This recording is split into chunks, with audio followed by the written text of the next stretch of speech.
Çoğuzda jarık çakış tur bergen. Rahmat. Siler asıl ustadı. Egdeşke bayramımız men. Siz onun okuyucularınızdan çok rahmat. Rahmat.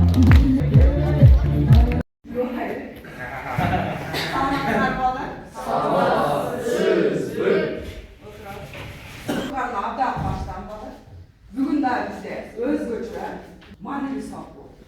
Bağlardan bir ciddi çıkayla alışık gerekler bu sağlıkta çıkıyor. Yok kağızda alasınlar. Cetekçi degen yazı turay gelse, o şu cetekçi bulup saylandı var. Hadi böyle çık. Bir ödün ala. Eşi konu aldı. Son kendine çıkmayacak. Yok.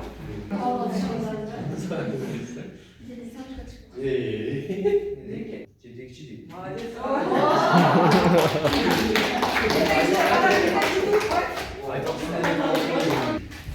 Falan sizler cetekçiye bolup kaldı. Emi cetekçinin özünün birlikleri var. Bu cetekçinin birliğin azır sizler umup koyuyor. Kanday birliklerge varız konuştuk.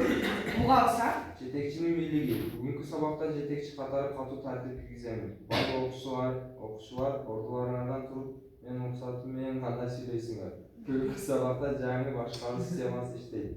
Жетекчи катары төмөнкү буйруктарды баардык тапшырмалар сунуш эмес, милдеттүү түрдө аткарылышы керек. Окуучулар жетекчинин уруксатсыз сүйлөй албайт. Сөз эркиндиги жоюлду. Туура эмес ой айткандар катуу жазаланасыңар. Тартип бузгандарды аныктоо үчүн ар бириңерге өзүм жеке чара көрөм.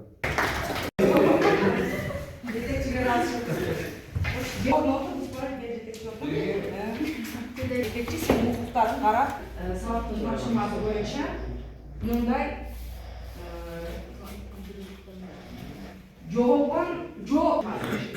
cevaplarında izlesene turup alsam özün cezanı özün tavı alalım. Anda başladık bandar soğuk. Cetekçiler hızla bıraklar. Soğukla cevap isteriz, cevap fikirlerle tartışmak olur. Yok kağızlarda cevapları var. Kızılga bölünü alalım. Kızıl adamlar özün çatını alalım. Canın çaşırmaya bakın.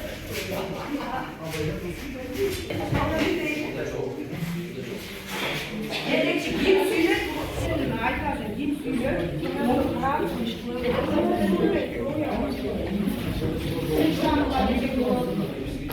Özün takvimi bizi. Ekibiniz de var. Aferin. Yetekçi, top menişini bulalım.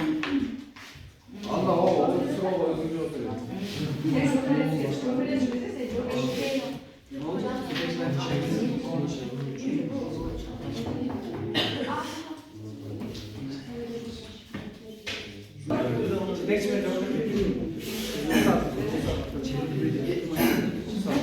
Emniyete karımça küçüldü. Akın, bir parçalı birlik apazisya bolğanlıktan kısmat gelir, birlikte kıyarak kullanmış.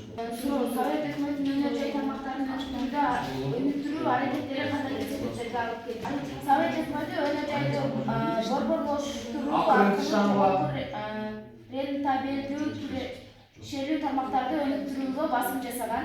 Bирок бул айыл чарбаны жана башка тармактарды артка калтырып, энергияга ашыкча жүктөп жаратып, жалпы экономикалык тең салмактуулукту тугузган. Туура. Çok derecede ne fark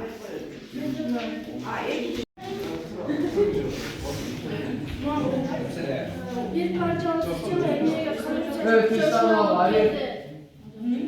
Sayın Jobtuğu jana көзөмөлдүн жетишсиздиги айрым партиялык мамлекеттик кызматкерлердин бийлигин кыянат менен пайдаланууга жол ачкан.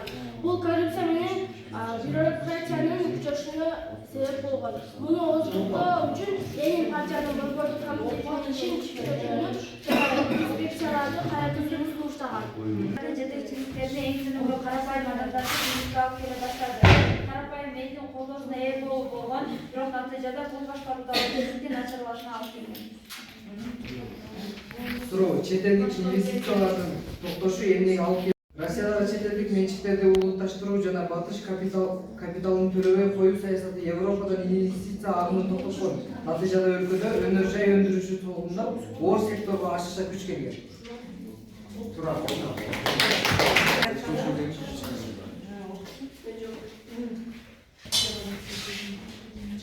жаңы экономикалык саясат жөнүндө токтойтун жооп экономика жөнүндө бардык тармактардын күрөөнү ачыглаганда бийлик катуу қызмет жүргүзүп буйрук менен башкарылган.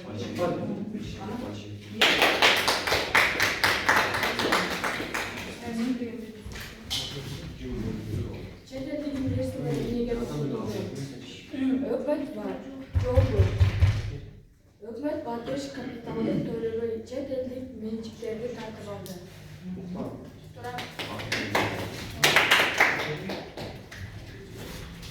жетекчи банкирмен жооп берип койсоң. Башка пенсиялык талаптар күчөйдү. Аял чарбасын өнүктүрбөй кеңейтүүчү чоң органдарга кылыштады. Безим окуйт. Башынан карап ишет көргүлө. Суроо 1931-жылы 38-жылы Кыргызстанда канча адам кызматка көтөрүлдү?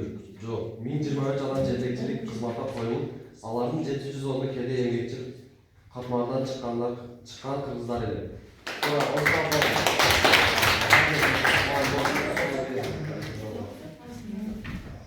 Калдымы? Кимде калды? Самарбек. Бул Совет өкмөтү өз жайды өнүктүрүүдө кандай ката кетирди? Жок, аял чарбасын өнүктүрбөй негизги күчтүү орун өнөр жайга жумшады. Мына балдар бүгүнкү биздин темабыз. Мына жетекчини дайындоо, жетекчи дайындалды. Жетекчиден эмнени байкадыңар? Не кылды жетекчи? Башкарды дагы, буйрук берип атат дагы. Тартипти сактап атат дейт дагы. Өтө спокойный. Өтө спокойный. Бирок башкаруу стили кандай окшоп атат? Катаалраак дейт, катаал. Эми биз баягы Тоталитардык. О, туура. Мен сууну бере электи эле жооп берип койдум. Тоталитардык системадагы мына режимдин тоталитардык режимдеги башкаруу системасын силерге көрсөттүм да ушуга түшүнүп калдыкпы? Көрдүңөрбү? Тоталитардык режим деген ушул бара анан бул тоталитардык режим күчөп отуруп эмнеге алып келиши мүмкүн? Айтканын жасап атат, айтканын аткардырып атат. Аткарбасаңар эмне кылат? Жазабайм деп атат. Бул натыйжада эмненин болушуна алып келет. Эгерде жетекчибиз өтө катуу болсо, эми элдерге кошо жанагы жетекчи келип туруп башкалар келип турушулары мүмкүн да. Ошондой болду тоталитардык режим күчөшүндө. Жок, эмнеге алып келди? Массалык жасап болот. Кыргызстан